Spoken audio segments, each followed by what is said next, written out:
Awal tahun selalu ramai dengan kegembiraan Hari Raya Imlek. Namun, pernahkah kalian bertanya mengapa Hari Raya ini diselenggarakan dianggap sebagai tahun baru Tiongkok dan berbeda dari tahun baru pada umumnya? Ternyata semua itu ada ceritanya loh. Kebanyakan dipengaruhi oleh mitos dan legenda. Itu pun tak hanya satu cerita, tapi ada banyak. Ini adalah beberapa cerita dan fakta perayaan Imlek yang harus kamu ketahui.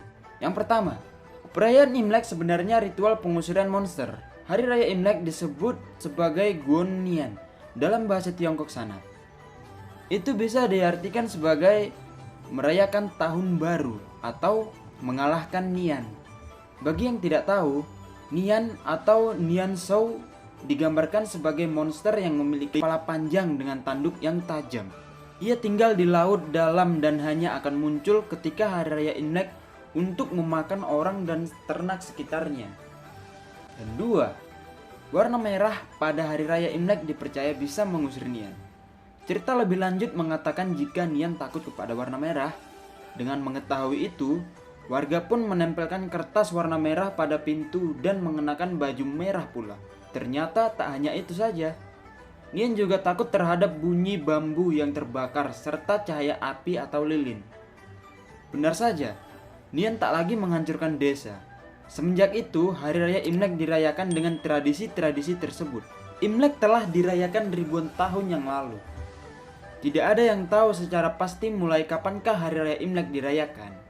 Namun, satu hal yang diketahui, perayaan tersebut telah dirayakan sejak 3.500 tahun yang lalu. Itu ditemukan dalam prasasti sejarah Tiongkok sana. Secara mudahnya, ada 5 era yang telah dilewati perayaan Imlek.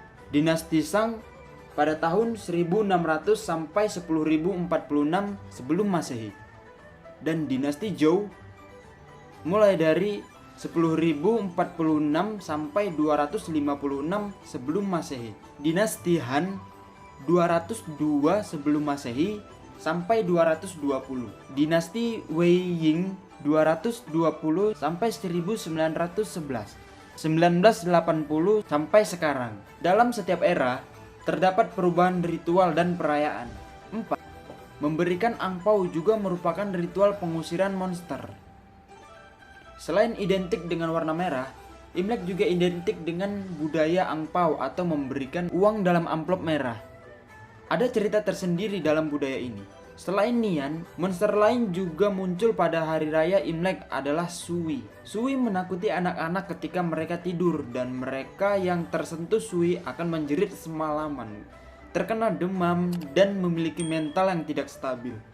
Untuk mengatasi hal tersebut, orang tua akan terbangun sepanjang malam menjaga anak-anaknya sambil menyalakan lilin. Mereka juga memberikan 8 koin kepada anak-anak agar dimainkan dan tetap terjaga agar terhindar dari serangan Sui. Koin tersebut dimasukkan dalam kertas merah. Ketika anak-anak tersebut tertidur, koin dalam kertas merah tersebut diletakkan di bawah bantal mereka. Jadi, ketika Sui menyerang, koin tersebut akan mengeluarkan cahaya yang kuat dan menakuti sang monster. Karena itu, angpau juga dikenal sebagai Yasui Qian atau menekan uang Sui. Dan yang kelima, yang berharga dari angpau bukanlah uang di dalamnya, yaitu melainkan kertas merah itu sendiri. Kenapa? Banyak orang salah mengartikan jika yang bernilai dari angpau adalah uang di dalamnya. Padahal pesan penting datang dari amplop merahnya tersebut yang menyimbolkan energi, kebahagiaan dan keberuntungan.